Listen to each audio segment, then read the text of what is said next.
Assalamualaikum warahmatullahi wabarakatuh. Hello everyone, aku Dinda Febriani Lubis dengan NIM 210406099. Baiklah, di video ini saya akan menjelaskan mengenai sistem alur pembebanan dan prinsip konstruksi yang terintegrasi pada bangunan sederhana dengan material beton pada mata kuliah teknologi bangunan.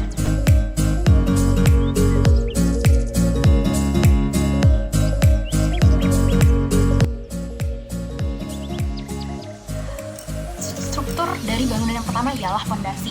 Fondasi adalah struktur paling bawah dan dasar sehingga terhubung langsung dengan tanah, yang mana ia berdiri dengan stabil dan terhadap beban berdiri, beban hidup, beban mati, dan beban-beban lainnya yang dari luar. Fungsi dari fondasi ini sendiri ialah penahan seluruh beban yang ada di atasnya, baik itu dari gaya-gaya luar, sehingga fondasi meneruskan seluruh beban yang ada padanya ke dalam tanah. Fondasi juga sebagai kaki bangunan yang menopang sebuah bangunan dan menjaga agar kedudukan bangunan tersebut tetap stabil. Kemudian berikut adalah struktur dari fondasi sendiri, beberapa elemennya. Yang paling bawah ialah urukan pasir yang berfungsi sebagai meratakan dari bangunan yang setinggi 5 cm pada biasanya. Kemudian di atasnya ialah batu kosong yang dipasang secara berdiri agar tidak mudah pecah. Kemudian ada batu kali dan urukan tanah di sekitarnya, lalu di atasnya terdapat slope. Pada tahap pertama ialah pemasangan boplank sebelum penggalian tanah, yang mana berfungsi sebagai acuan onsite untuk membuat titik as pada bangunan dengan gambar denah. Lebar boplank tergantung pada pondasi. Garis benang boplank merupakan garis as yang berada di tengah dari pondasi dan dinding batu bata. Setelah selesai, maka digalilah tanah sesuai dengan ukuran yang ditentukan. Tanah galian dibuang di luar, boplank tidak jauh dari lubang galian karena akan digunakan kembali sebagai tanah uruk. Kemudian pasir uruk diratakan pada dasar galian dan disiram air agar kelembaban optimum untuk pemadatan didapatkan. Pemadatan pasir uruk dapat dilakukan dengan alat stamper. Fungsi dari pasir uruk sendiri ialah untuk meratakan beban. Lalu profil dipasang pada setiap ujung lajur pondasi. Profil harus dipasang tepat pada bagian tengah garis.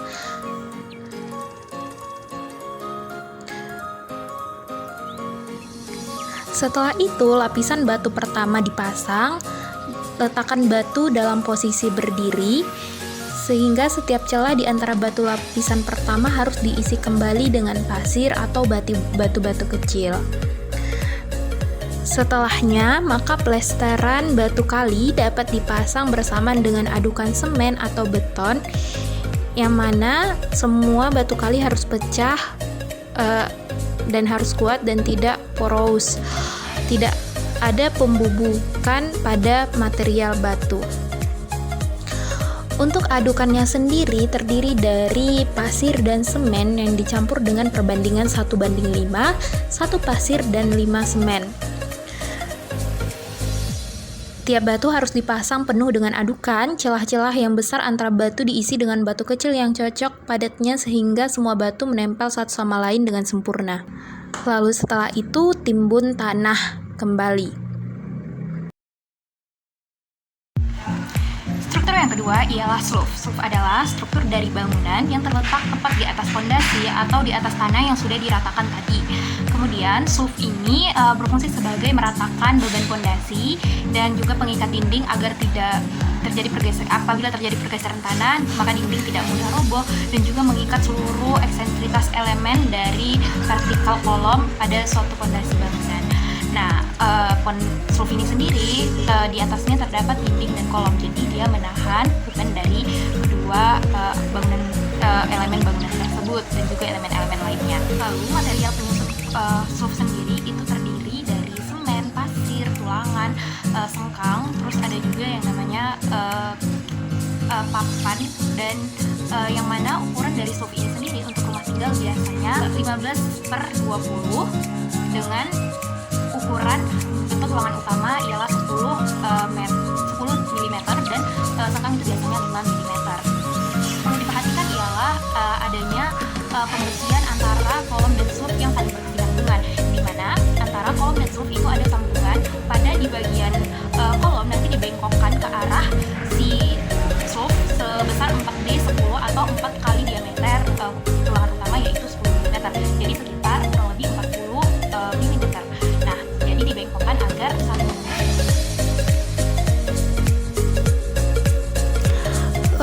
Kemudian setelah selesai pondasi ialah pembesian atau penulangan sloof, yang mana seperti yang dijelaskan sebelumnya menggunakan ukuran 15/20 biasanya pada rumah tinggal.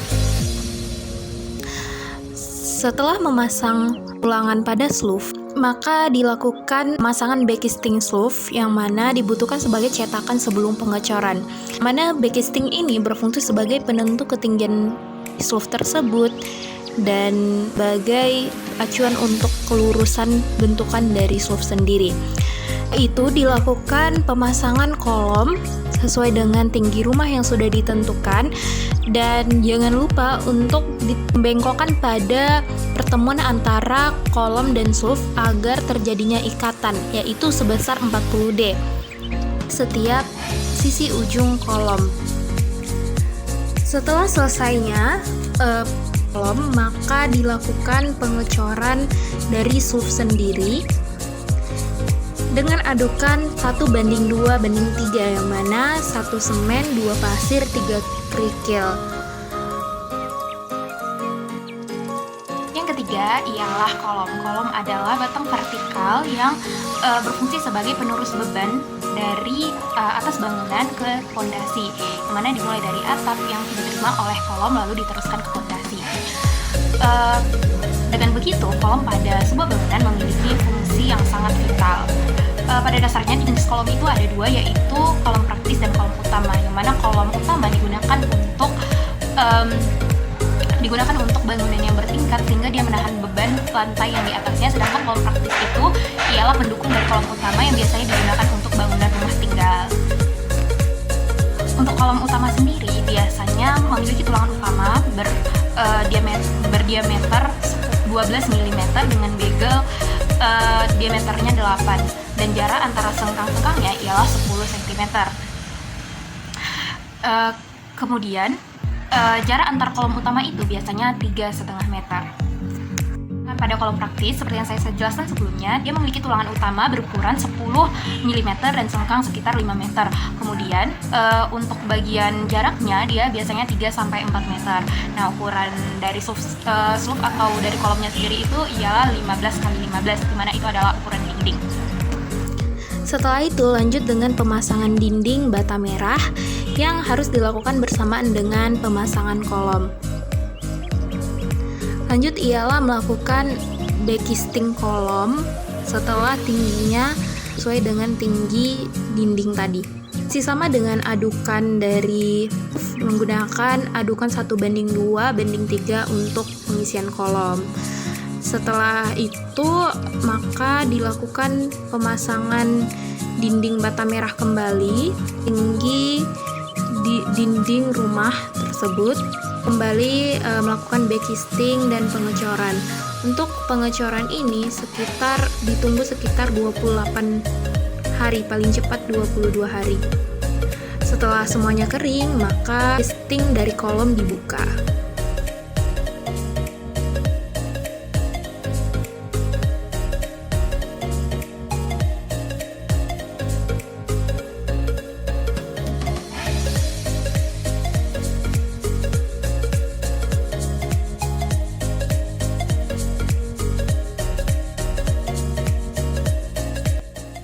Nah, sebelumnya saya ingin menjelaskan tentang truss ram, di mana dia truss ram ini berada tepat di atas dari sloof atau dia bersatu dengan dinding. Apa itu truss ram? Truss ram adalah dinding plester anti air yang berada di atas sloof untuk diaplikasikan pada batu bata. Nah, dia itu untuk menangkal kelembapan agar tidak mudah rusak atau berjamur. Nah, adukannya itu yang membuat berbeda dengan dinding pada umumnya. Dia memiliki adukan 1:3, 1 semen, dan 3 pasir. Nah, yang perlu diperhatikan lagi ialah balok lantai. Balok lantai ini di mana? Balok lantai ini tepat berada di atas kusen. Kenapa harus ada balok lantai? Balok lantai ini berfungsi untuk menahan beban batu bata atau sesuatu yang berada di atas dari kusen sendiri. Karena apabila tidak adanya balok, maka kusen sendiri akan mudah melewat ke bawah, baik itu dari aluminium maupun dari kayu atau bahan kusen lainnya. Akan tetapi untuk bahan kayu, dia biasanya bukan dibuat beton, tapi batu bata yang disusun secara berdiri. Karena seperti yang saya jelaskan sebelumnya pada bagian fondasi, bahwa batu yang diletakkan secara berdiri itu akan lebih kuat menahan beban dan tidak mudah pecah. Bagian yang keempat ialah atap. Atap adalah salah satu penutup dari bangunan yang berfungsi untuk melindungi apapun yang berada di dalamnya dari terikan sinar matahari, baik dari musim hujan atau segala sesuatunya. Nah, jenis ada atap pelana, ada atap sandar, ada atap menara, ada atap kubah, ada atap piramida, ada atap gergaji, dan ada juga atap Minangkabau, atap joglo, atap grambel. Nah, semua atap ini memiliki bentuk yang berbeda dan pastinya struktur yang berbeda juga. Nah, kita akan masuk dalam penjelasan mengenai struktur atap sendiri. Ini merupakan gambar struktur atap, yang mana ini adalah kuda-kuda. Apa itu kuda-kuda? Kuda-kuda merupakan konstruksi yang berdiri dari balok melintang dan yang menerima gaya tarik, dan balok sebagai penopang, dan tiang yang menerima gaya tekan sendiri guna mendukung beban atap, termasuk juga beratnya sendiri, sekaligus memberi bentuk pada atapnya. Nah, dia merupakan penyangga utama daripada atap, umumnya terbuat dari kayu, besi baja ringan, atau beton bertulang. Kemudian, dia menandai posisi peletakan kuda-kuda sesuai gambar rencana atap, dan mengukur dan jarak antar kuda-kuda. Bisa kita lihat di situ ada balok tarik, balok kunci, kaki kuda, tiang sokong, balok gapit, balok hubungan, gording, dan balok tembok. Kalau untuk gording sendiri, apa sih itu gording?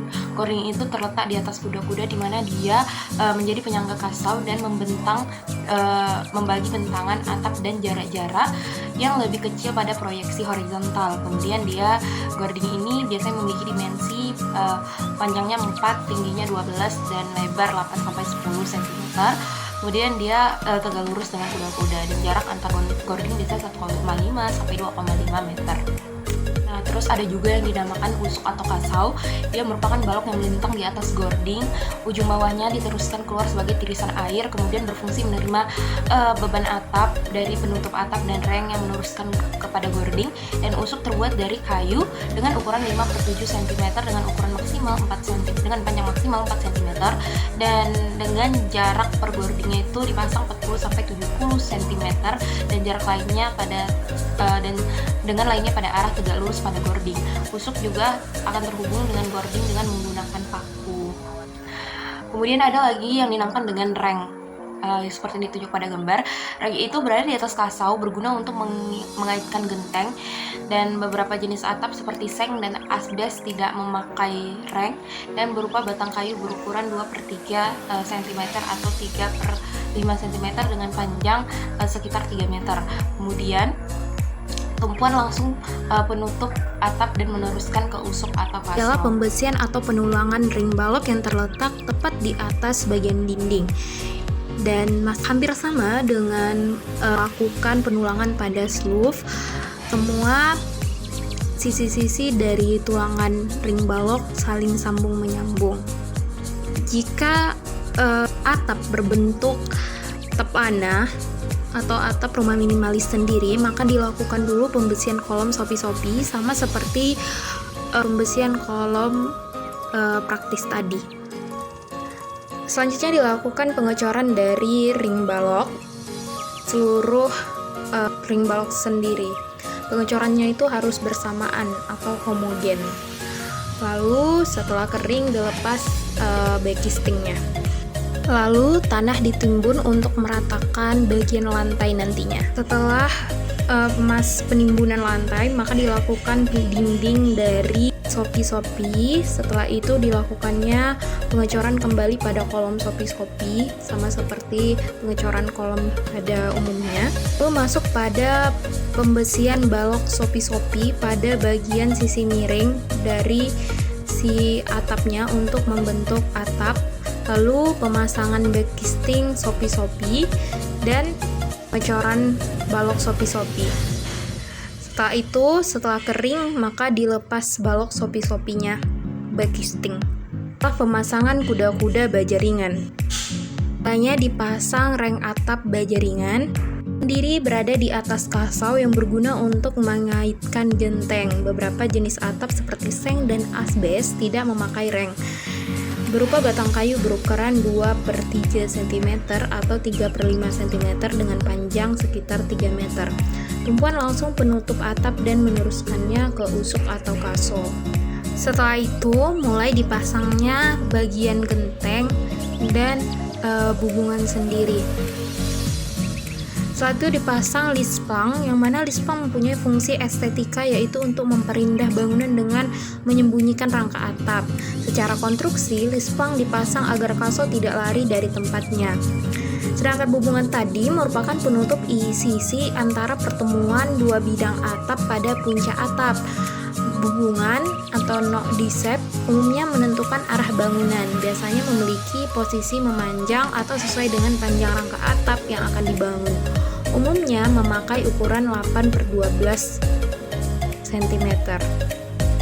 Setelah selesai, lalu dilakukan pemasangan plesteran acian dinding. Setelah itu, lalu pada bagian dalam dilakukannya pemasangan rangka plafon, lalu dipasangnya lapisannya yaitu plafon gypsum. Lalu pada bagian dasar lantai dilakukannya penimbunan tanah dan diratakan, lalu dipasang keramik. Lalu setelah itu dipasangnya seluruh kusen dari pintu dan jendela bangunan.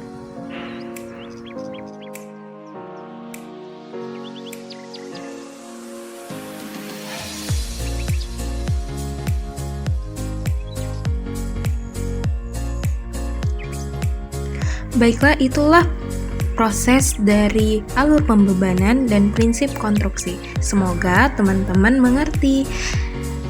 Tunggu aku di video selanjutnya ya. Bye-bye. Assalamualaikum warahmatullahi wabarakatuh.